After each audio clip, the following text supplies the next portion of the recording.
Imagine planning to travel to the United States for business, tourism, or even to visit family. I discovered that before you can even get your visa, you need to pay a bond worth thousands or even tens of thousands of dollars. Yes, this is exactly what has been making headlines across Africa right now. The United States has introduced a permanent visa bond for dozens of countries. Many of these countries are African countries. Yes, 30 African countries. Breaking news. USA have made a permanent visa bond for 30 African countries. Can you imagine this? So these 30 African countries, they have to pay $20,000 if they want to go to USA. This is a guarantee that they are going to go back to their country when they reach USA, that they are not going to overstay in USA. So if you return to your country, you are going to be refunded the money. Don't forget, USA also decided to close visa services in 25 African countries. So some of these 30 African countries which have to pay $20,000 visa bond, they also have to travel to the neighboring countries in order to apply for USA visa. Can you imagine this? So you have to pay $20,000. On top of that, you have to pay expenses to travel to the neighboring countries in order to apply for USA visa. Mind you, this visa is not even guaranteed. You can spend all this money and still you will not get the USA visa. This is the list of the countries. Number 1 is Nigeria, Algeria, Angola, Benin, Botswana, Burundi, Cape Verde, Central African Republic, Ivory Coast, Djibouti, Ethiopia, Gabon, Gambia, Guinea-Bissau, Lesotho, Malawi, Mauritius, Mauritania, Mozambique, Namibia, Sao Tome, Senegal, Seychelles, Tanzania, Togo, Tunisia, Uganda, Zambia, Zimbabwe. 30 African countries, up to $20,000. And the largest financial barrier the United States has ever put in front of African travelers. America says Africa is the future, but as of today, for millions of Africans, the price of entering America has never been higher. The Trump administration has officially made its controversial visa bond program permanent. After a year-long pilot program, Washington now requires some business and tourist visa applicants to deposit between $10,000 to $20,000 before they can even live the American dream. And Africa, as usual, is bearing the brunt of this move. 30 of the 50 countries covered by the new US rules are African. The list includes Nigeria, Algeria, Ethiopia, Uganda, Senegal, Tanzania, Zimbabwe, and Zambia, along with more than 20 other African states. Now, Washington says the policy is about enforcing visa rules.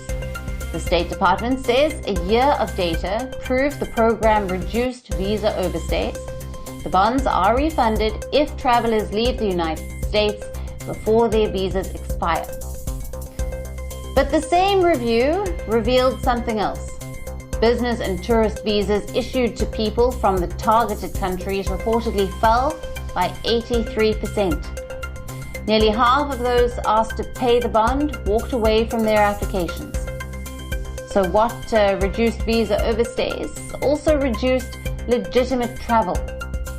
For African entrepreneurs and professionals, the new rule adds a major financial hurdle on top of visa fees, airfares, hotels, and other travel costs.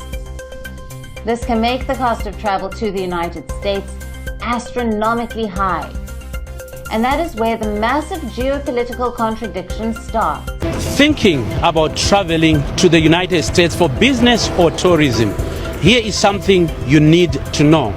A new U.S. visa bond policy has officially taken effect from August 3, and it could mean paying up to $20,000 before your visa is approved. The rule affects travelers from around 50 countries worldwide, including 30 African nations such as Nigeria, Uganda, and Zimbabwe. So, what exactly does this policy mean? The policy was first tested as a pilot program in August 2025. Now the US government has made it permanent. It applies to people applying for B1 business visas and B2 tourist visas. Under the new system, a consular officer can ask an applicant to pay a refundable bond before a visa is issued. But there is a catch. If a traveler breaks the conditions of their stay in the US, such as overstay their visa, they could lose that money. According to US officials, the goal is simple: reduce visa overstays and encourage visitors to follow immigration rules. Authorities say the pilot program showed positive results. However, not everyone is convinced. Critics argue that asking travelers to deposit thousands of dollars could discourage genuine visitors, hurt international tourism, and even affect businesses in US cities that depend on foreign travelers. Under the finalized rule, non-immigrant visitors applying for business or tourist visas from designated countries must post a financial bond before their visa is issued. The State Department has drastically increased the minimum rates from last year's trial program. Now, consular officers can require deposits of $10,000, $15,000 or $20,000 per person. The money will be fully refunded if the applicant is denied a visa or if they visit the US and leave on time. Out of the 50 nations currently on the target list, at least 30 are African countries.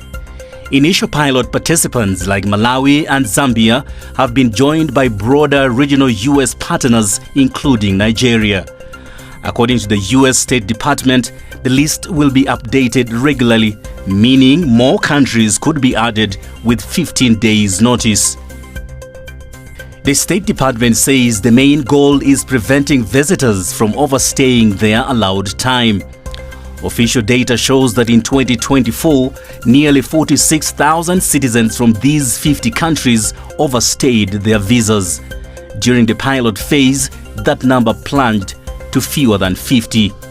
Washington also cites security concerns such as poor information sharing or weak passport checks and argues that deporting those who overstay cost taxpayers approximately $18,000 per person.